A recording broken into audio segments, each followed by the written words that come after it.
All right, welcome back. Another episode of Touching Tips, episode 4. What's up, guys? Wilky and Brennan. Yep. We're in the back room of the saddest Foot Locker in the world. Nice. The Foot Locker that never got the update from the 70s wall paneling. Yes, exactly. Yeah. I don't know. Maybe that will be coming soon. A little paint and primer, maybe, spruce the place up. Maybe if you guys would fucking like, subscribe, and share this fucking shit, maybe we could afford some fucking buckets of paint. Yeah, you let's pieces go. of shit. Let's go. Come on. Trying to get some ad revenue up in Yeah, this seriously. joint. I need to fucking Touching Tips needs to fucking monetize, motherfuckers. Maybe we got to make some sweet hoodies. Yeah. Is that what we need? Yeah. Let's sink more money into it. Yeah. Yeah, the most expensive promotional item to ship. Yeah, Let's exactly. go after that one. Yeah. Yeah. All right. Speaking of unwise financial decisions, I think we were going to touch on the whole student loan forgiveness thing. We were. And that going on as in an industry filled with people who either dropped out or never went to college or whatever. A lot of student loan forgiveness talk going on out there, and willing to just give you my 2 cents. Yeah. Yeah. So I mean, lay it on me. As far as I know, there's only been like one little chunk of forgiveness handed out.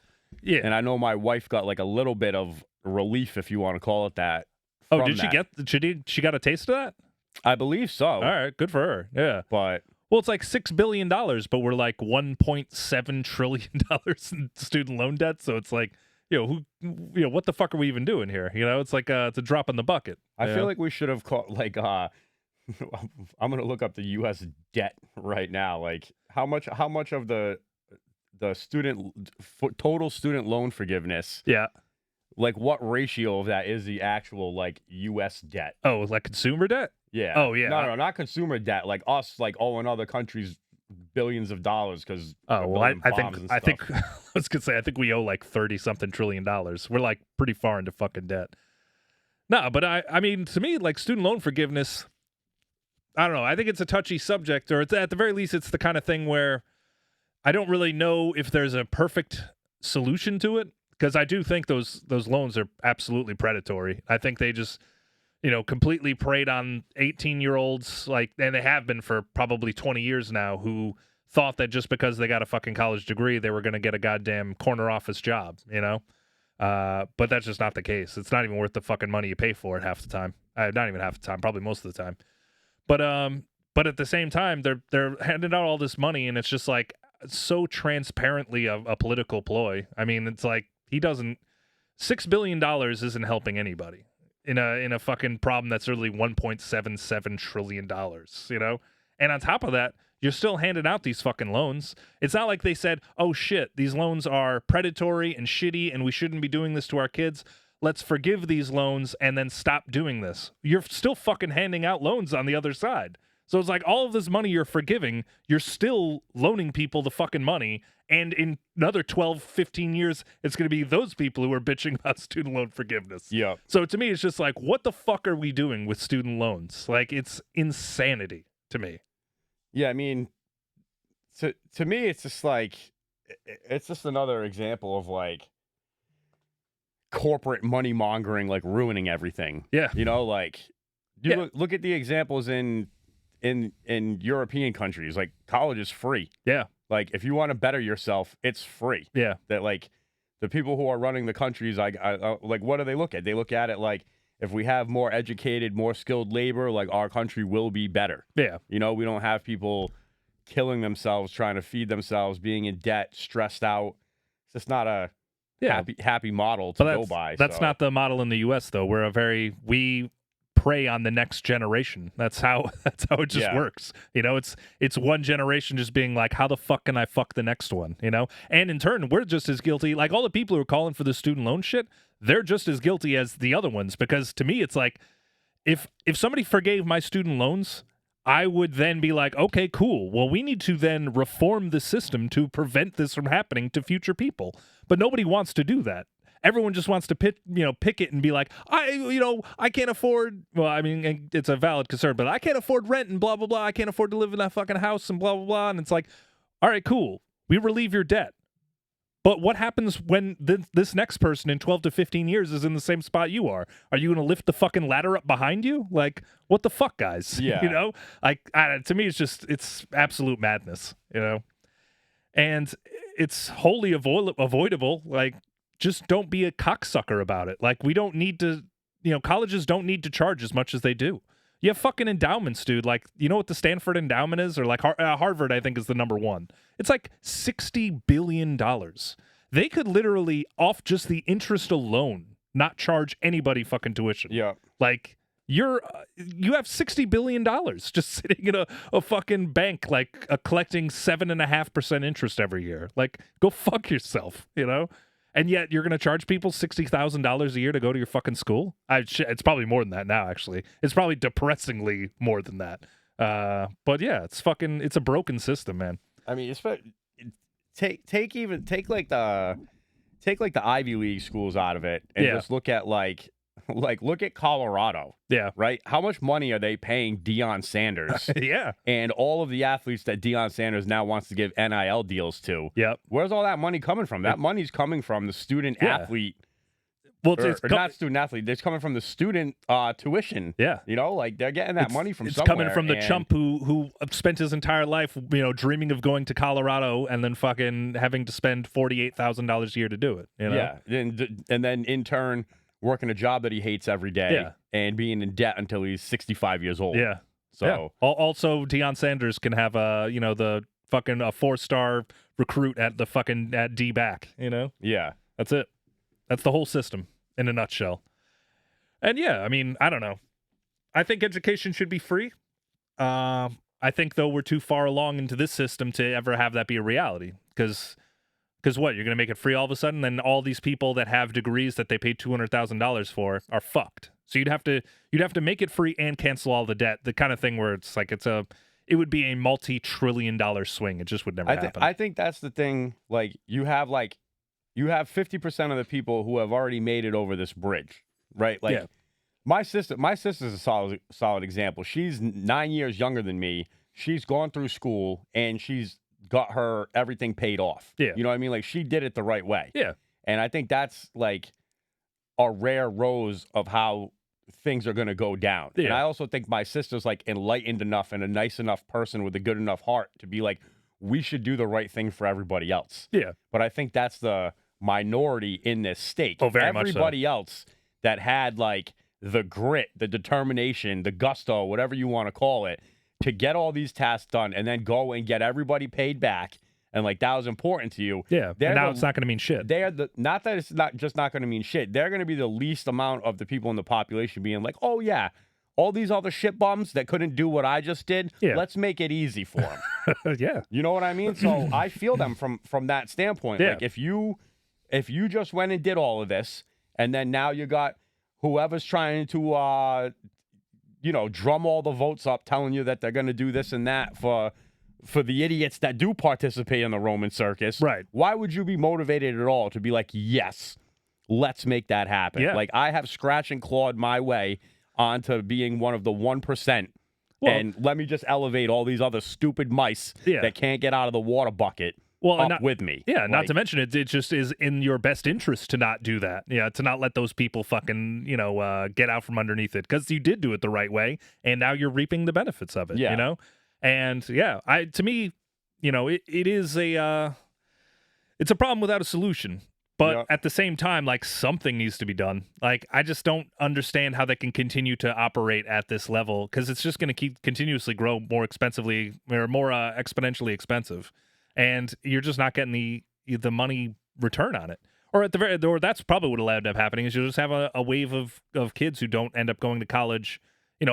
When we dropped out of college or when I dropped out, I can't speak for you, but I fucked up. Like I just drank myself out of college, basically. However, there was always the notion in the back of my head where I was kind of like, why am I spending all of this money on, like, becoming an English teacher, basically? I mean, I failed, like, 4 fucking English classes, so that was never going to be in my cards. But at the same time, that was basically the dream. I was going to be an English major. I was probably going to teach high school fucking English for, whatever, $63,000 a year. It's like, well, why the fuck am I spending $30,000 a year to do that, Yeah. So I mean, like I said, I drank myself out of college, but there was a part of me that was like, well, maybe this isn't such a bad thing for me.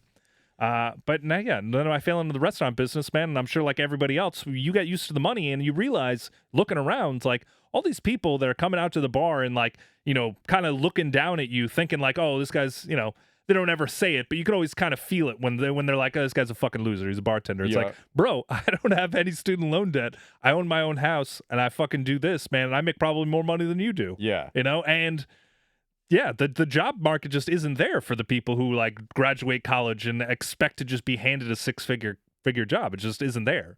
These people are getting out and they're getting paid fucking $12,000, $15,000, $20,000 less than we are with no fucking college education. It's completely untenable. So what'll end up happening, I hope, is eventually people are just going to kind of get wise to this and just stop going to college, which is a sad thing to say, like in a developed society, College should be benefiting these kids. It's just not. Actually, really, what that should be the solution. In my opinion, if you have a college degree that you're not using and it has absolutely failed you in life, you should be able to bring that college degree back to the college you got it from and be like, I'm cool with having wasted 5 years of my life here. Here's your degree back. I don't want it anymore. Give me my money back. Yeah. That should be the policy. If you are running such a fucking inept, awful organization that the people that go to you for help end up in a worse place than when they started, you should 100% be on the hook for giving them back their fucking money. Like my brother and his wife both went to fucking Bryant in Lincoln or whatever. Great business school, supposedly. Neither one of them used their fucking degrees. Like, what's up, bud? He's breaking in. Yeah. That's Roxy's first appearance on the podcast. Sabotage and everything. All right.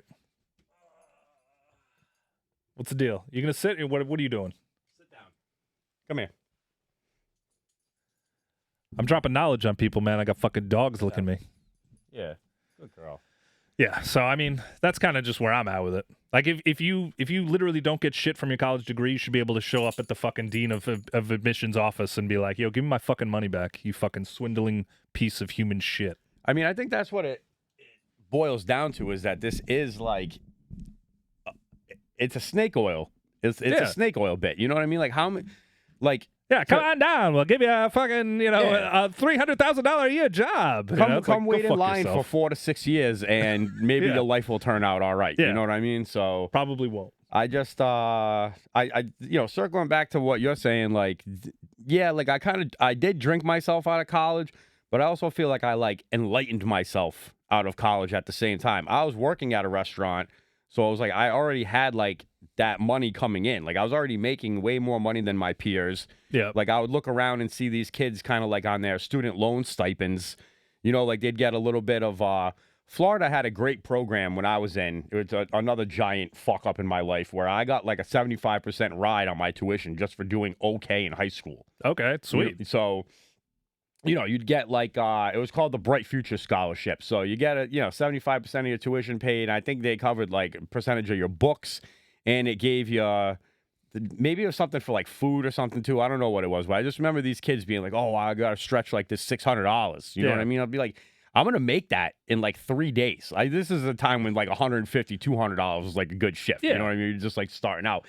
But even then you were young, so you were like rolling in it if you were making it. Yeah, like, and I would just be like, dude, you guys are crazy. Like, why don't you just go work? You know? And like at the same time, they're probably looking at me like, Ryan, you're crazy. You don't ever go to class. You're failing out of school.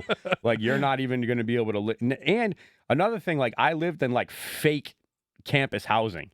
Like, it was like a 13-story filing cabinet for students. It was still set up like in quads, but it didn't have any association with school. Okay. So it was like blast music, drugs, whatever you want to do, guys. You know what I mean? Have a great time. There are RAs on the floor, but half the time they were the ones selling weed. Right. So it was like, who gives? Like, nobody gave a shit about anything. Like, as long as like the entire floor didn't bang like weed, like nobody got in trouble. But if you were like being that blatant with it, then somebody would be like, all right, guys. Like, if you're being flagrant, they'll step in. But otherwise, they're just kind of let you lie. Literally, like there'd be rooms banging music 5 a.m. in the morning until 5 a.m. You know what I mean? Just nonstop. And so, that was my experience where like I'm going to class and nothing's really grabbing me. You know what I mean? I'm not being like compelled to be like, oh, I want to be a philosopher. I want to be I think originally There's no money in philosophy anyway. I think originally my plan was to be a pharmacist, and it was completely money driven. Oh, these guys are making. I mean, you kind of made your dream come true. I did. top pharmacist in the market. At there you point. Go.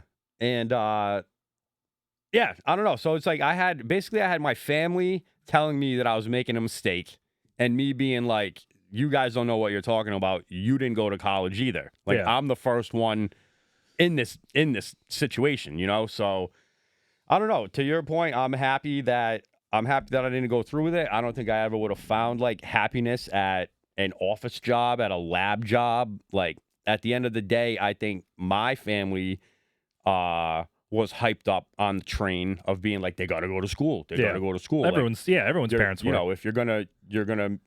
If your kids are gonna have a better life than you, then they got to go to school. They got to go to school. And it's like, I wasn't passionate enough to go to school about anything. And at the end of the day, if you look back at what I was into, I was always more of like on the artist / like building side of things. Yeah. You know what I mean? So if you sent me to school, you should have sent me to like art school, or you should have sent me to like a vocational school. Right. You know what I mean? So I think that's where, if I turn the clock back and say, education could have been a friend of mine, like going back to, maybe junior year of high school when I start taking like auto mechanics at the Votech. Yeah. You know what I mean? I get exposed to like the craft side of things. It's like my stepdad was I was a carpenter my whole life too. So it's like I saw that every day. I saw him working hard. I saw him working 2 or 3 jobs all the time. So I don't know. I get why my parents wanted me to go to school, but from the experience that I have or had, like I'm glad it all shook out the way that it shook out. So, well, I feel like everybody in that generation, like, just assumed, like, if your kid didn't go to college, he was going to end up sucking dicks at a bus station. And it's like, dude, there's a lot of fucking people. There's a lot of ways to make money in this country without having gone to college, I mean, shit, in hindsight, dude, I should have been a goddamn plumber, dude. If I was a fucking plumber right now, I'd be fucking making $250,000 and have a fucking beach house and like a boat. We'd have our own companies and have people working under us at this point. You know what I mean? You would have established like a whole entire business by now. Yeah, but nobody was preaching the plumber in fucking 2002. Like it was all, I don't know. Saturday Night Live jokes with your ass crack sticking out. Yeah. And like if we're gonna have me go full crocodile people right now, that's what they want. Yeah. This is a trap that we all fell into to like keep us from progressing to a more like understanding and peaceful nature. Like the warmongering, tax them to death, work them to death thing is working for the 1%. They're gonna do everything that they can to continue to keep us contained in that model. Yeah. And also, like, to be fair, we've all kind of reaped what we sowed anyway, because whether or not you wanted to believe it or not, you went to college for one reason and one reason only, because you thought you were going to be able to make a lot of money with doing a minimal amount of effort. Like that's what the dream is. That's what your parents wanted for you too. Your parents probably wanted that for you because your fucking stepdad worked his fucking ass off at 3 jobs and said, I don't want that for my son. Yeah. But it's like, hey, listen, pal, at the end of the day, you work 3 jobs, you make a lot of money, and you could look at yourself in the fucking mirror. Now it's like, you got a bunch of fucking assholes who are, barely scraping by on their $59,000 a year job with their $200,000 worth of student loan debt. That's the same amount as I pay for my fucking mortgage every month, Yeah. So, I mean, there is a little bit of that, you reap what you sow kind of shit, but at the same time, how the fuck are you making an 18-year-old make a decision like that? Arguably the biggest financial purchase he's going to make outside of maybe buying a house, but at this point, he might not even be able to do that, or they might not even be able to do that. So it's like, you're making this person sign off on this shit when they're 18 years old. They have no fucking idea what they want to do, man. I still do. I'm 40 years old. I don't know what the fuck I want to do, Would you give an 18-year-old a business loan? Fuck no. For that amount of money? You wouldn't, right? No. So it's just, it's crazy that it's still allowed. Yeah, I mean, the whole thing is messed up. The cost of education, the fact that you can get trapped into this lifetime of debt, it doesn't make any sense. The cost of education is the cost of education because somebody's willing to pay it, man. It's the supply and demand. It's the fucking dream of capitalist market. It's hey. Why don't we charge $60,000 a year? Because they charged, they paid $59,000 last year, and they're still coming. Like, what difference does it make? Let's charge $72,000. Let's see if $72,000 will get them to stop coming. So eventually there will have to come to a point where it's not like the consumer. It's up to us. Like, we have to literally say enough's enough. Like, I don't want to pay $72,000 a year to go to fucking college, and it's going exponentially. when we were going to college, what was that, fucking 02, 03? That was my freshman year or my only year? That was my freshman year, yeah. So I paid $28 to go to Assumption, which is like a liberal arts private school. So that was like top of the market at that point, $28. Now that school's like 55 fucking thousand, you know? And it's like, that wasn't that long ago, man. That was 20 years. Like, that wasn't fucking, you know, we're not talking like 1967 to fucking 2004. Like, it was literally like, I'm not that old, you know? Like, that there shouldn't have been that big of a jump, you know? And it happened because, like I said, they realized they could charge it. So why not charge it? Because fuck these kids. That's basically like, that should be the fucking on the coat of arms of every college across the country is, you know, fucking e pluribus unum, fuck these kids. You know, that's their fucking, that's their whole shtick, you know? They're just grinding you through the fucking meat grinder, and you pop out the other side and they don't give a fuck what you look like, you know? The whole time we've been talking about this, I've been like thinking, like, how does this, aside from, you know, everybody having student loan debt and being college dropouts, how does it circle back to the industry? But it's kind of like we're the ones that have already made it through, and like the busters and the barbacks coming into the system now. Yeah. We're like, all right, you young non-back broken pieces of shit, go do all that stuff that we don't feel like doing. And you know, in 20 years you can be a bitter person that tells the next generation how to live their life. I mean, I try to you know, drop all the knowledge I can on the younger folk, you know, whenever I can, because like I said, it is the thing where they're not solving the problem, or at the very least the root problem. I listen to these fucking kids, dude, every day, bussers and fucking whatnot, and they're all about to do the same shit I did, where it's just like, geez, man, sounds like you're spending a lot of money on this fucking education. What are you majoring in? Communications. Oh, okay. Good for you. You know, it's like, fuck, dude. You got to get the fuck out of this before it's too late. You know?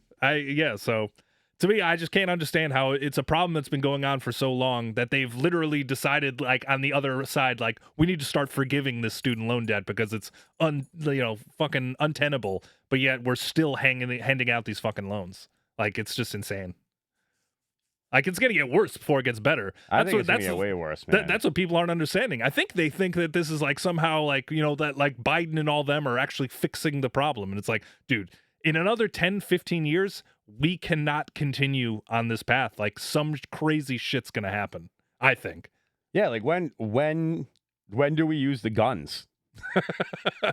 You know what I mean? Like, this whole time I'm thinking, like, you know, especially like have you ever heard that saying? It's like weak times create tough men. Yep. Tough men create easy times. Yeah, well, it's like the greatest generation kind of thing. Yes. Yeah. Like that. Yeah. Greatest generations made the baby boomers then made Gen X then makes Gen Y, you know, it's and like. And then Gen Y is going to have to fight a war. Yeah. Because now you're too far removed from the carnage. Right. You know, and that's what you know, take it to the next level. If you have a population full of cubicle riding, rule following, you know what I mean? No, like, I know. That personality type that you've made everybody fit through the box, they're less likely to go and pick up a musket about this. Yeah. The tradesmen's, they're the ones that are fired up about stuff. You know what I mean? They're the ones that know how to do stuff. They're the ones that know how to put an organizational plan into place and carry out this. Like, if you can build a fucking skyscraper, you can overthrow the government. Yeah. And I think that the government would like to see less skyscraper building motherfuckers out in the population than rule abiding, pay your debt down citizens. I mean, and yeah, if you want to get into the actual like nitty gritty of like what college actually teaches you, which is actually, it's probably the reason I never really fit in there in the first place, was college teaches you to just basically be able to sit in a room and accomplish a task that no matter what, whether it's good or bad, they don't care. They just want you to be able to do it. Yeah. That's it. Yep. You have to be able to sit there and be like, all right, I guess I have to write a 12-page paper on a fucking topic I don't give a fuck about. I'll figure it out. And I'll just figure it out. Whereas I was the person who was just like, I don't want to fucking do that at all. Like, fuck that, you know? So I would show up on the first day of class, like in high school, and I would just be like, I would get my syllabus, and I'd just be like, all right, oral presentation, 12% of my grade, I'm not going to do that. What about this? All right, final term paper, that's going to be 20% of my grade, I'm not going to do that. All right, so if I just don't do these two big-ass things, all I had to do is, like, fill in my, or, do my homework and I'll get like a fucking 68. Yeah. Perfect. Like that's to me like that was how I gamed the system. But like dude, you can't do that in college. I think that's a common misconception. I tried to do that in college. I failed miserably. I barely went to any classes, didn't do shit. And they were just like, yeah, you're out of here. I was like, fuck. Yeah, I think, what I also think like college sets you up, especially my experience at USF, I think I only maybe like my English class was like a normal like 30-person class. Yeah. Every other class was like a 250, 300-person like giant lecture hall. Yeah. Nobody knows if you're there or not. The teacher doesn't know your name. Yeah. You know what I mean? They're not taking attendance. Like, well, see, I think we should have switched spots, because I feel like then my experience at your college would have been different. Your experience at my college would have been different. I was in those, like, my class was like 15 people, and I literally didn't ever go to class. And I'm not talking like, oh, you never went to class, like you would miss one a week. I was like, no, I fucking never. I showed up the first day, and then I showed up at the final, and that was it. Yeah. Like, but yeah, but the whole time they were taking attendance, and like by the end they were just like, you had to go to like classes and shit. I was like, I did? I didn't even know that I had to go to these things. So yeah, but I just fucked that up anyway. It wouldn't have made a difference. Yeah, but yeah, the only classes I ever went to was stuff I was like genuinely interested in. Yeah, and most of those classes would be like the final pickings on, because you'd have to almost like. Getting classes at USF was like trying to get concert tickets when they first went on sale. Yeah. You know what I mean? It'd be like it would go live, and you'd have to be like you'd have to be in there. Yeah, like you'd keep trying to hit refresh. You'd be like, fuck, I didn't get like English lit. I didn't get college algebra. Yeah. What am I gonna do to fill my schedule? It's like, well, there's all these earth space sciences, and I'm like, all right, cool. I'm gonna go learn about the galaxies. And like I would go to those classes all day. Like they're talking about stars and whatever, but I had no interest in all this other like filler. Yeah. What do they used to call them? Core classes or something. Yeah. Or whatever they're called. I had no interest. Well, that was another thing too. Is I went to a fucking Catholic high school, right? And I was terrible. I wasn't terrible. I was probably like a C- student. But the whole purpose of going to a boarding school is that whether it's fair or not, you just have like a better. More access to fucking colleges you had no business getting into. So I was a fucking C- student at a fucking Catholic high school. I'm not even Catholic. I'm fucking Protestant. So like, it was one of those things too where I was just like, I don't even fucking like these people that I'm surrounded by. They're just like religious dickheads, Like everybody's like super into it. I had to go to like theology class. I go to fucking church on Sundays and shit. But anyway, so I'm going to this fucking school as a C- student, and I kind of like conned my way into being the school president. Just to fuck around. I wasn't like trying to be like political or anything. Like I wasn't a go-getter. Anybody who went to Canterbury, New Milford, Connecticut when I was the president knew that I was just there to fuck about. But so I got it though, and I feel like because of that, I got into all these colleges that I had like no business getting into. They were just like, oh well, yeah, he was the school president of this fucking prestigious boarding school. He must be fucking legit. It's like, I'm not legit. He's cool. Yeah, exactly. So when I finally got to, I went to a fucking college, a Catholic college too, because there's like a pipeline. It's kind of thing where like the Catholic high school funnels kids to like the colleges they want because they have. There's a pipeline in Catholicism. No way. I'm just saying there's. No way. You don't say. Well, whatever. So I ended up at this fucking Catholic college where I was just like, I don't even fucking like it here, dude. And like nobody was. They like it wasn't fun. It wasn't like a cool experience. So I was just like drinking and depressed the entire time, and also falling further and further behind and everything to the point where I was like. Yeah, I mean, I basically was just like, you're a fucking loser, dude. You just pissed away your entire opportunity that you got in high school. You managed to piss it away in like 6 months at fucking college. Yeah. Like, that's how long it took you to squander everything that was given to you. So yeah, I was fucking depressed. I was fucking drinking. And I wasn't in the headspace to go to fucking college and like learn any bullshit. And surprise, surprise, like waking up early to pick classes was not on my fucking radar. It was just like, all I was there to do was drink. That's it. Yeah. I just drank, and I would not even like fun drinking either. It was like sad drinking. It was like drinking by myself, like in like my dorm room with like my one other roommate. That was it. It was pathetic. I hated college. College sucked. But yeah, I was definitely having a good time. I was probably masking my depression, not knowing what was going on at that point. But yeah. Nah, I had the rough couple years, like in the late teens and the early 20s. Actually, the reason I was out of Yeah, I mean, the reason I didn't end up in student loan debt was actually I used the $20,000 I got from my dad dying to like pay for my college, which then was like a whole other thing that like, you know, Yeah, I was in a bad, you. I was in a bad mental place like my last year of high school and then like the first couple years of my 20s. There was a lot of drinking, it was a lot of just not good shit. So I'm glad I ended up out of it, but it had nothing to do with going to college. That's for goddamn sure, you know? If anything, actually, what ended up being the most beneficial of everything was falling into the restaurant business. And God, am I really going to give the restaurant business credit for this? I guess I am.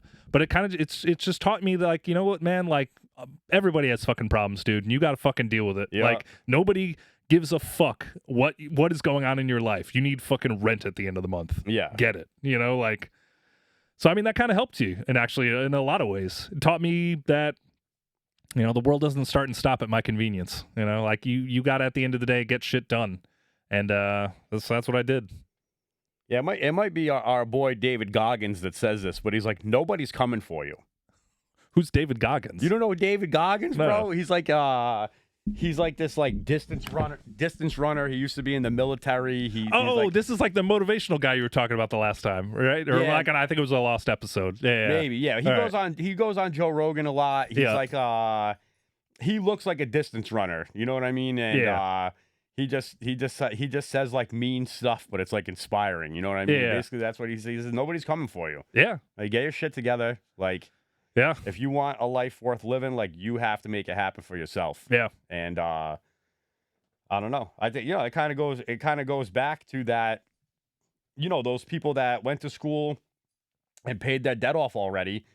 They're kind of blessed enough or were smart enough to develop that mentality for themselves. Yeah. And it's like, now you're left sitting here, what? Why do I feel bad for these sheep?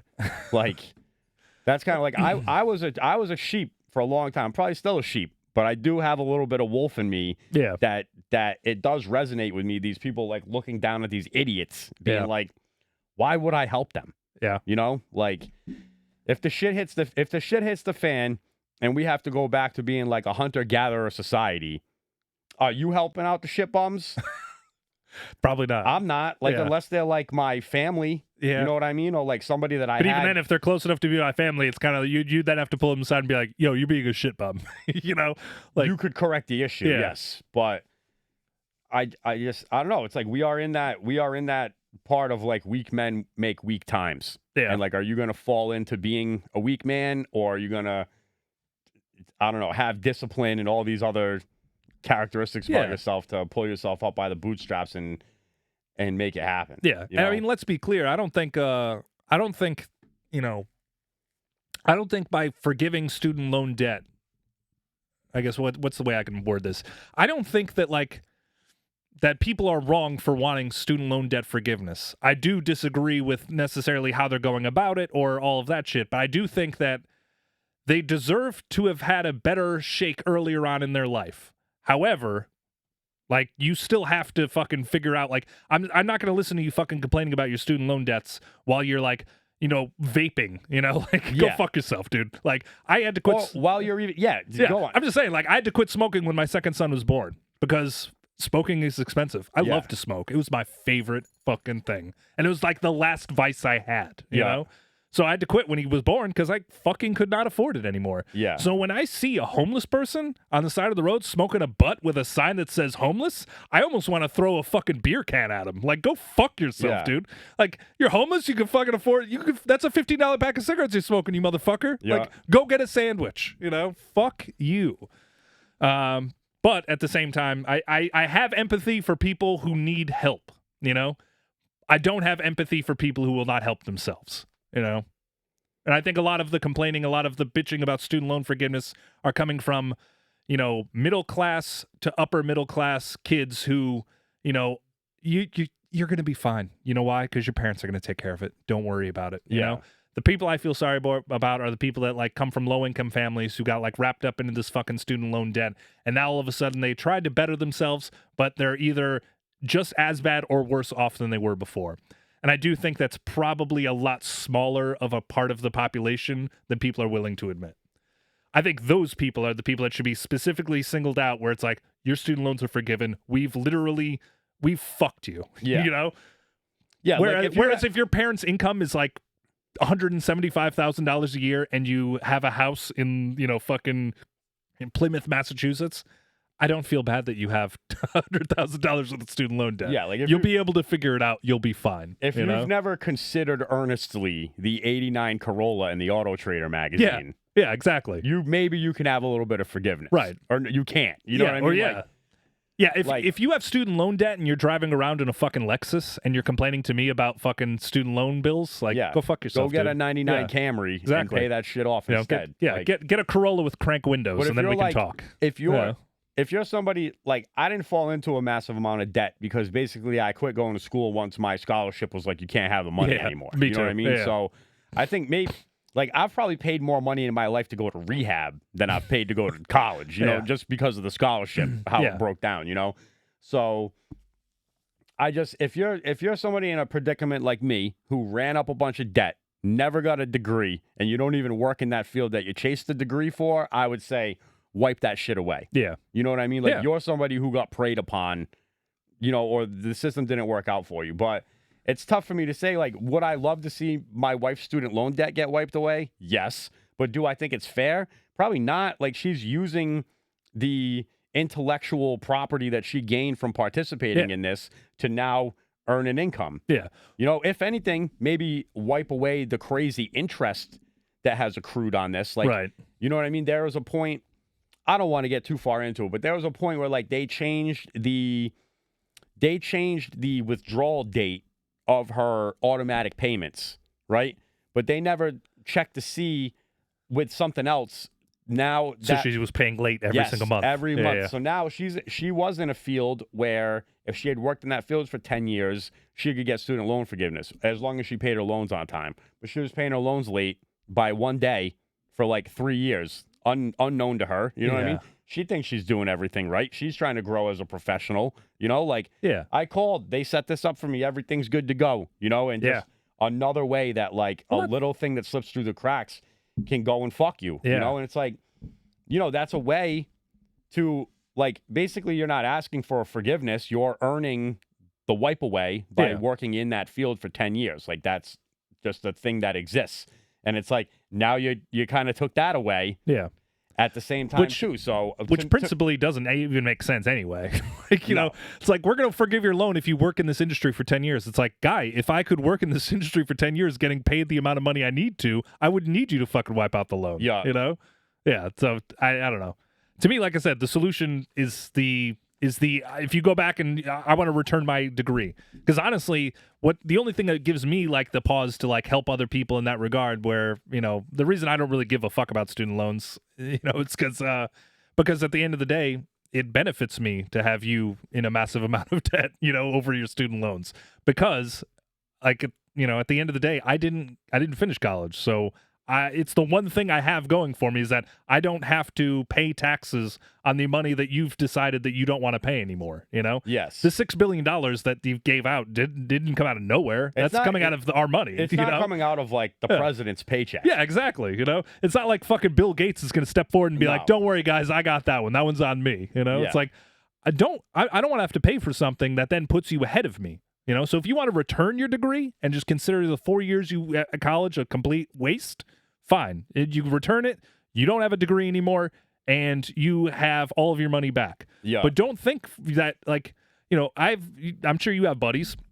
I got buddies who always say to me, like, "Oh, man, if you had just gotten a college degree, I could have gotten you a job at, this company or whatever." Like, I have a friend at Dell who's like, "Dude, all you need is go to college for 2 years, get an associate's. You just need a piece of paper that says you graduated from a college. I'll get you a fucking job getting you whatever the fuck it is, 85 or 90 grand a year, And I'm just like, well, first of all, that's not worth it to me anyway. But second of all, it's just like, all right, so if I need a college degree to get that job, why the fuck am I going to let you keep your college degree after wanting to have it exonerated? Like, I'm not going to pay money so that way you can be a fucking step ahead of me still. Yeah. Like, fuck yourself, But if you want to, like, hey, if you want to turn in your fucking degree in Native American drum circles, like, go for it, pal. Like, but if you want to just be like, "Oh, I don't want to pay for this anymore, but I still want the job that like comes with it," like, go fuck yourself. Like, that's not how this is going to work, I think that is how they want it to work.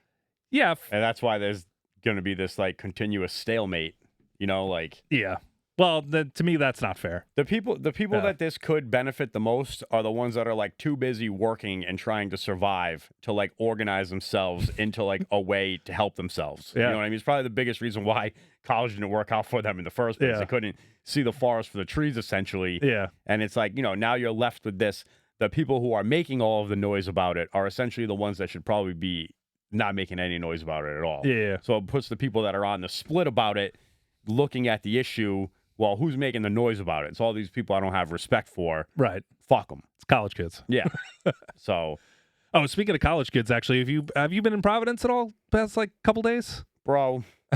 You see these the Palestine fucking protests down on North Main? No.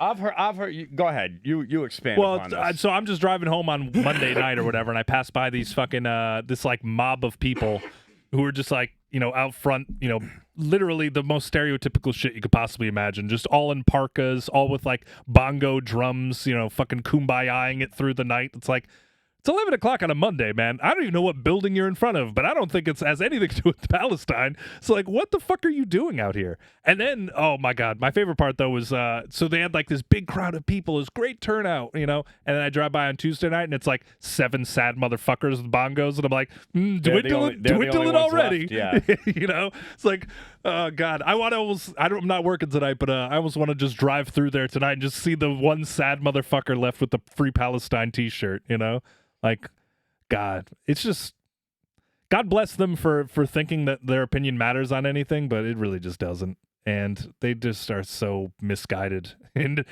how they can help the world. Yeah. But whatever, they'll learn that, I guess. Or they won't. They'll become insufferable adults who still do all this shit. They'll become a politician. Yeah, probably, actually. Fucking megalomaniacs. Yeah, it's like, how is this problem about me somehow? It's like, you live in fucking one of the wealthiest countries in the world. It's not about you. Yeah. Just let somebody else have a fucking problem that they're working through, You're not going to be able to, you're not going to solve it. You know what I mean? You're not, like, what in... You mean Jews against Palestinians? You're not going to be able to solve that with a drum circle in Providence, Rhode Island? Just anything. Like, look at the cause and effect. Look at the evidence. Like, do you think that voting helps change anything? Do you think that, like, you're going to even be a bigger hardo and sign up and join the military and go do something about it? Like, they're just going to... You're dying for oil, bud. Yeah, like, there's no... You know what I mean? Like, as a peon, there's no solution to this. Yeah. Like, there's no solution to anything. That's why everybody looks at me like a psychopath when I tell them that, like, I don't believe in the political system, that it's all trash. Like, I truly am. I believe, if you wanted to put me in a box, like, I am an anarchist. Like, I really am. Like, the system is so broken that there's no other solution other than to, like, tear it down and rebuild it. Yeah. Like, there is no other, like, if you want to continue to divide the people and keep them fighting amongst small time things instead of affecting big time solutions. Yeah. Like, the whole system is fucked. Like, you're not going to fix anything about foreign wars. You're not going to fix anything about economics. Like, you're just going to continue to live in the box that the 1% is putting around the other 99. So I'm more pessimistic than that. I'm not even an anarchist. I actually don't mind the system as it works today, simply because, like, we are a product of our own system. Like, the reason the system sucks is because people suck. Yeah. We're terrible. We're the worst. As a matter of fact, I'll go a step further and say that anybody who's trying to get off of this planet right now, like the SpaceX shit and all that shit, we need to stop that immediately, because we don't belong anywhere else in the universe, man. We're a fucking horrible species that just preys on the weak, and you can pretend like you're a good person, but you're not, because guess what? Everything, like all of these boxes of shoes, we joke about it, but they're 1,000% made by just slave labor in China. Yeah. Like, that's the thing. There's 8-year-old kids making all of the shit that you are surrounded by. Your chemicals that are sprayed on every piece of furniture in your fucking house, the forever chemicals, they're all made in a manufacturing plant that's like, has child labor who are just like, fucking spinning fucking chemicals with like wooden spoons and shit. It's like, dude, this world is a disgusting, dirty place that everybody in America, I'm talking from all the way to fucking Elon Musk down to the fucking homeless guy who's blowing dudes outside of CVS in Providence. Like, everybody from top to bottom, we're all complicit in it, and we all understand that we have outsourced slavery. We're a shitty society, and we deserve everything we get, and we will one day. When the fucking meteor is about to hit the fucking planet, and every one of us motherfuckers are dead, I'll be able to be like, all right, well, at least this problem has been contained. Yeah, you know. I mean, feel like it's Daniel Tosh that says, "I just want to see it." Yeah, I just want to be here when it happens. Yeah, like have a front row seat to just I say it all the time, and it's it's the kind of thing where I don't feel great when I say it, but every time you see an airplane crash, you just say to yourself, like, I mean, there's probably some good people on there, probably some bad people. You know who's probably on there? The fucking guy who left me like $10 and 120. I bet you that fucking guy was on that plane. Makes it a little easier to take. You see that meteor coming, and you're just like, at least it's gonna get everyone else too. Yeah, yeah. Yeah, no, I thought we were gonna when you first brought up the college thing. Yep. I thought this was taking a turn to the all-seeing notepad that we had going about my I hate waiting on college kids. I don't want to do it anymore, and they're all idiots. But they're just all painfully naive, and and you know what it is? It's the Dunning-Kruger. You know what that is? The Dunning-Kruger effect is basically the more or the less you know about something, the more confident you are in that you know all about it. But then the more you learn about something, your confidence in your knowledge drops. Yeah. So it's like you start off here, your confidence, right? But then the more you learn, the more you're like, fuck, I don't know what the fuck I'm talking about now. Until you get to a point where then you begin to be so good that like your confidence then starts to go up. But those college kids are at the beginning of the fucking bell curve. So it's just like, you don't know what the fuck you're talking about, and yet you think that you're like the smartest kid in the room. Yeah. It's like, bro, you're not the first person to be doing this. And I was the same fucking way in college, dude. I fucking thought I knew how the fucking world worked and all this shit. I didn't know what the fuck I was talking about. I still don't know what the fuck I'm talking about. That's just it. I know enough now to know that I don't know the answer. Yes. And nobody does. And there is no answer. That's right. It took me 40 years to get to this point, but that's where I'm at. We're like I said, we're this system. You can blame the system all you want, but we built this system. This is millennia of just shitty human beings, like developing it. We've fine-tuned it. Believe it or not, this is the best the system has ever worked. Yep. And it's fucking pathetic. And things are always going to get worse, and they're never going to get better. I don't think. Have you ever seen a thing that's like, it's like they show a city that's like. They show like a newly developing city, you know what I mean? And maybe it's in like a rainforest or something like that. And they like zoom out of it, and it literally looks like that city is like an infection on, like, you know what I mean? It's like this lush green, like everything looks like looks great. This and bulbous then, boil. Just like a pimple on the thing. And I don't know if we're gonna get back into the lizard people thing. If you know about what the Sumerian tablets are, they're like the oldest discovered written story in human history, and it basically depicts this account of aliens, pretty much. I want to say they're called like the Anunnaki or something like that. Yeah. And they come to this planet because there's like a 10th planet in the solar system or something like that, and it has a crazy orbit like way out there. So, like, you know how when humans talk about going to Mars, that they link it up so that the moon is a certain somewhere, so you can use, like, the gravity the to, like, slingshot yourself. So it's like something like that. You know what I mean? There's all these rotating pieces, and every, like, 10,000 years or whatever, they're close enough to where this travel makes it happen, right? So these Anunnaki guys come to this planet, and they're looking for gold. They need gold because gold has this property where you put energy in, and the energy comes out. There's no usage cost in gold. That's what makes it such like a remarkable element. So they're looking for gold. It's like a small settlement of guys that come here, right? Or men and women, whatever they are. They get to the point to where they're like, we're sick of working this hard. Like, how can we make this planet work for us? So they find this group of primates. They start bioengineering them with some of their DNA, some of the primates' DNA, and they make this workforce that's now just a slave class workforce.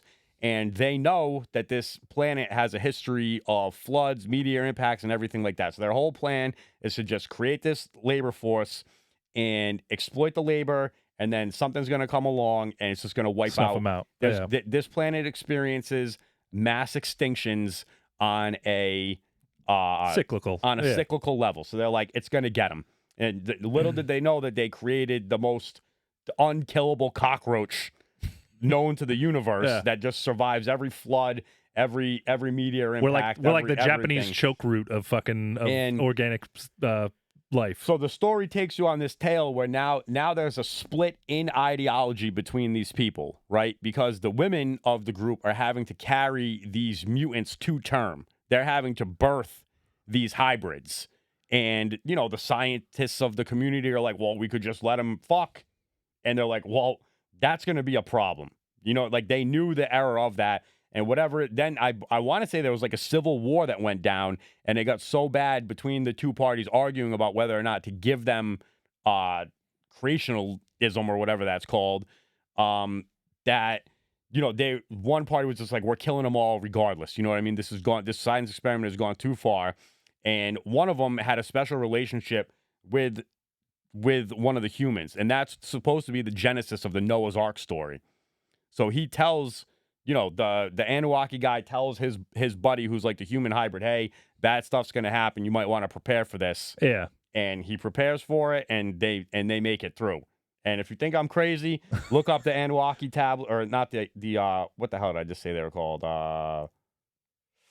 Whatever, you heard Sumerian. me say. Yeah, the Sumerian. Yeah. Look up the Sumerian tablets. That's the tale that it tells. And to your point, this is just generation upon generation upon generation of warmongering, slave class, hate in your heart ape. Yeah. Like, on to the next, on to the next, on to the next. Yeah. And I mean, it's us basically, you know, going into another culture and just like enslaving them, murdering them, making them do what we want them to do, and then, you know, and then sitting back and enjoying the benefits of that. Yeah. And that's what we've been doing to the point where, like, now we have it down to a science. Like a 1,000 years ago, you had to load all your homies up on a boat and go and physically impart that onto, like, another island. Exactly. And now you can just get them with, like, a credit card. Yeah.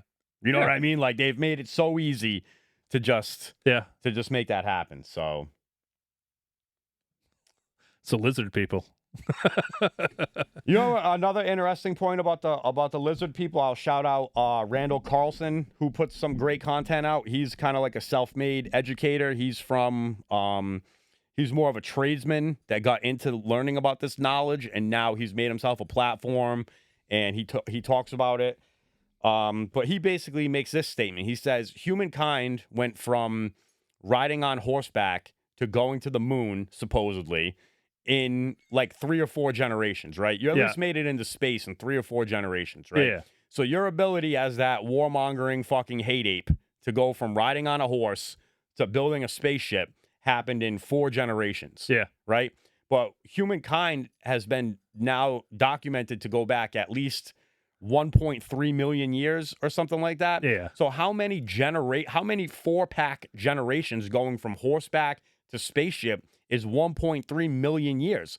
Like, what were we all doing for all that time during that time? And our written history only goes back 7,000 years. Yeah, and it's all associated with like every single religious book has a flood story. Yeah, you think that's like a coincidence? Happened. Yeah, you know what I mean? Like a big flood happened. There was an extinction event on this planet, and it took a thriving population that was capable of building pyramids to a level of being set up on exactly true north on the planet, aligned with constellations millions of miles away, you know, like possibly using acoustic energy to move and cut stones that are heavier and more precisely cut than anything our technology can even do today. And it erased all of that shit. Yeah. And it took us back to the Stone Age, and we're right back on this path of like throwing rocks at each other because somebody's got more melanin than the other one does. Like, it's crazy. Like, so to your point, like when that meteor comes, like if there is like a divine power in play, I'll give him a little golf clap. Well played. Well played. Or like South Park when they're going to cancel Earth. Like, yes, it's time. Yeah, it's time. We're definitely coming up on the final season. It has gone too far. Yeah, we've But yeah, like in all of that misery that we just portrayed, Doug, please come keep spending your hard-earned money at the bars and restaurants that we work at, and 100% tipping us for food that you could easily make yourself. Exactly. Just try to forget that like we're just an awful, terrible species of people, and come and enjoy our company. What's that called? Escapism? Yes. Yes. I mean, To be fair, that's kind of what we do best. That really is the cottage industry of the United States is escapism. Yeah. And now we're going into the fucking metaverse. So that's we're going to the we're just going to be in like those Matrix bathtubs with the VR headsets. Yes. Yeah. And that's it. Yeah, and we're just going to spend our lives sitting around and fucking each other. That's what the dude at the end of the Matrix who's like the real villain that like betrays everybody. Oh, I didn't make it to the end. Did you watch all of those movies?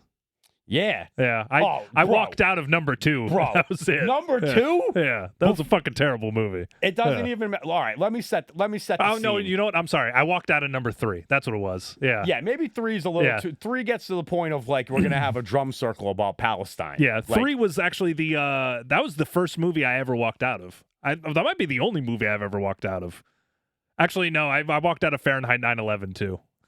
I can't remember if I walked out of Django or not, but I definitely thought about it. You didn't like Django? I thought it fucking was terrible. Oh, why? I don't know, man. a lot. Like, I just remember, and it wasn't just me either. Like, my wife and I both have like dark senses of humor, you know. And I just remember looking over to her, be like, "This movie sucks, right?" Yeah. And she's like, "Yeah." Like, I don't know. Maybe it's just all like. I'll be honest. I think I've only seen it once, but I remember. I thought it was pretty good. I'm not trying to give that movie the run. I'm trying to talk about the fucking Matrix, bro. Okay. Like, so I'm at a point in my life where the most important thing in my life is that I have a bong manufactured by the company Roar. Okay. You probably don't know what this is. It's called ROOR. It was like surgical grade glass. Like there was the nicest pieces you could get back in the day, if you ask me. You know what I mean? Okay. They still have a cult following to this day. I had the party house multiple terrible nights where that thing would shatter. Yeah. You know what I mean? We're talking like a $300 to $700 investment, depending on like the attachments, the base model, all this shit. You know what I mean? So I remember we had this party. The fucking Roar breaks. I can't mentally handle not having a Roar in my life, so I go out and buy a new one. I'm pretty sure I used like my Bright Futures book money to buy this Roar instead. Yeah. I'm like, I don't need these fucking books. Fuck these books. So I fucking get this Roar. I get it home. I load, it's clean. Every time you got clean glass, it hits way better. You know what I mean? Like, it's just such a better high. Yeah. So I schwack this thing. Of course, I throw a bunch of keef on top of it. If you don't know, that's like the pollen that falls off the buds onto the secondary container in the grinder. So I got this thing loaded up. You know what I mean? I'm fucking high. And I'm watching the second Matrix. It's on like HBO or something. It's part of my cable package at the time when we had cable TV. And there's a part in this movie where like I'm pretty sure there's action before going into this, but the fight or the chase or whatever you want to call it erupts into like this 2-staircase weapons hall where there's all weapons on this shit, right? So they fucking destroy this whole room. Then like these fucking all white dreadlock dudes with sunglasses and lab coats come out. They're chasing him. There's like a motorcycle chase scene. Like it's like a half hour of like, oh shit. Like, and it was literally like, this was at the time in my life where I was finding rap. Like battle rap specifically. Like somebody would say something in a battle rap and my reaction to this would be like, oh, and like this movie, like the action sequences in this were making me have that visceral reaction to like battle rap. Like I'd be like, oh, and I'm just like at my house being stoned, like having the time of my life. You know what I mean? With that like half hour of watching that movie for the first time, I'll never forget that. So when you were like, I walked out of the second Matrix, I was like, I'm about to walk you out of my rape basement. Are you kidding me right now, bro? Well, if I was gonna get raped down here, I am now. No, the third one I think was the one. The third one where they get all like, it's like we got to do this for us, humanity, and it's like, bro, I'm just trying to watch Neo fuck Trinity. When is this gonna happen? Like, I want to see full penetration too. I'm owed that.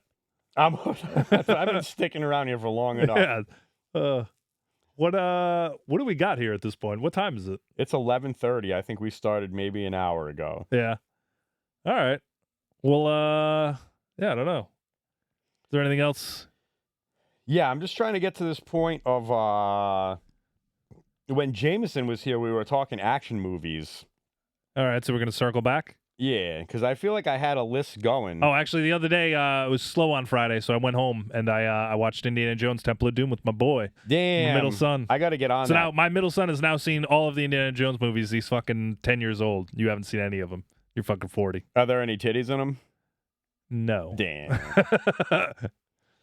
Yeah, so here's a little action movies thing that I had. I had Matrix 2, Kill Bill, which I feel like we didn't talk about. Like, there's a lot of like that broad goes on, like, doesn't she kills like 100 people in a room in like 30 seconds or something like that. We talked about the Commando and the Rock.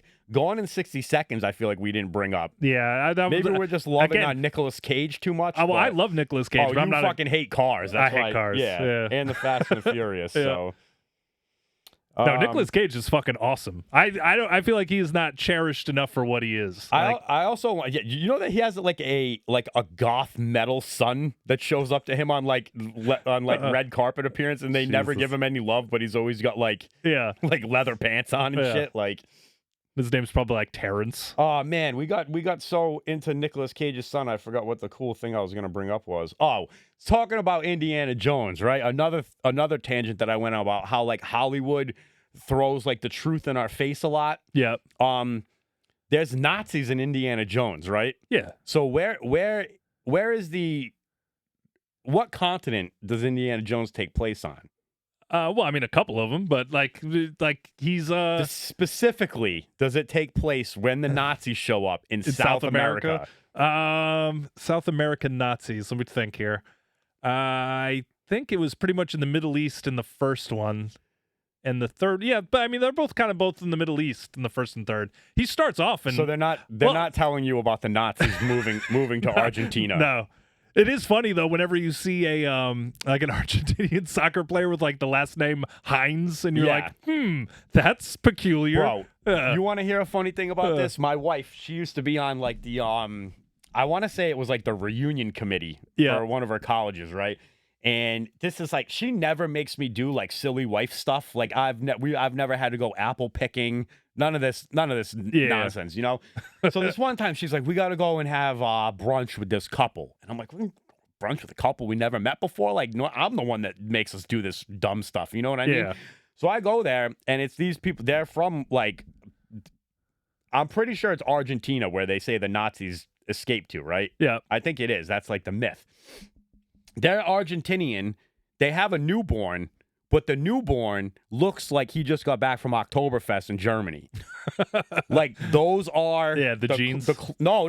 Those are the clothes that he's wearing. Like he's wearing like the boy. Oh, so he's like in lederhosen and shit? Yeah, like he looks like the fucking St. Pauli girl. Yeah. You know what I mean? Like, and these are like they don't fucking look like Argentinians. They look like fucking Caucasians from the mountain of Caucasus.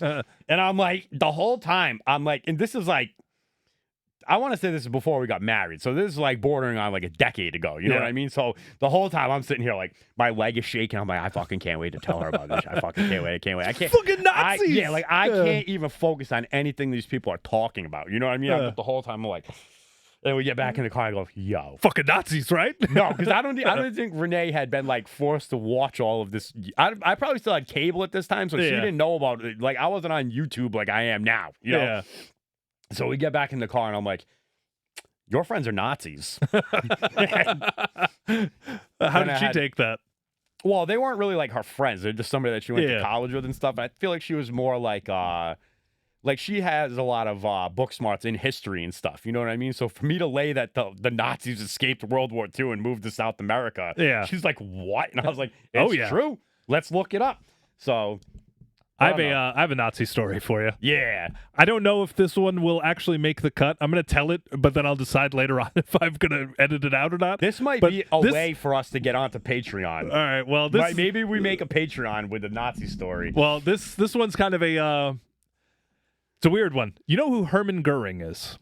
No. So Hermann Goering was Hitler's right-hand man, right? He was literally the most important Nazi officer in all of like the Reich, other than Adolf Hitler, right? But Hitler killed himself, Goering gets captured, and Goering is at the Nuremberg trials, right? So he's with all of the other Nazis who eventually get hanged.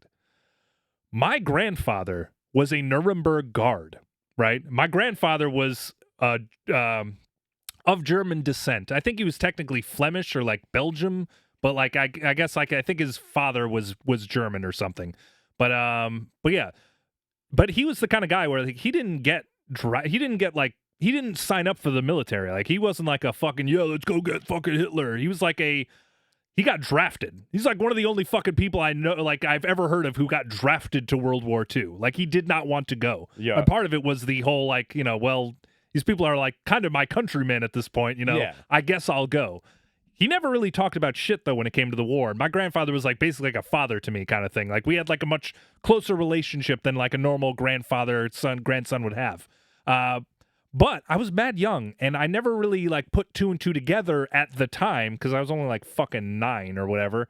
But he had all these like clips of like Hermann Goering, like up like all the pictures of him, or like not pictures like in a weird way, but like newspaper like clippings. Newspaper clippings being like Nazi official hangs himself or whatever, kills himself in fucking Nuremberg or whatever. So he has them all up there, and he's like kind of pointing them all out to me. He was a guard at Nuremberg, right?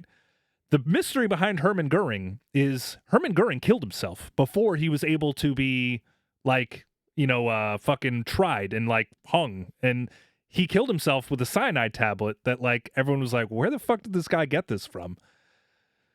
I'm not saying my grandfather helped Hermann Goering kill himself.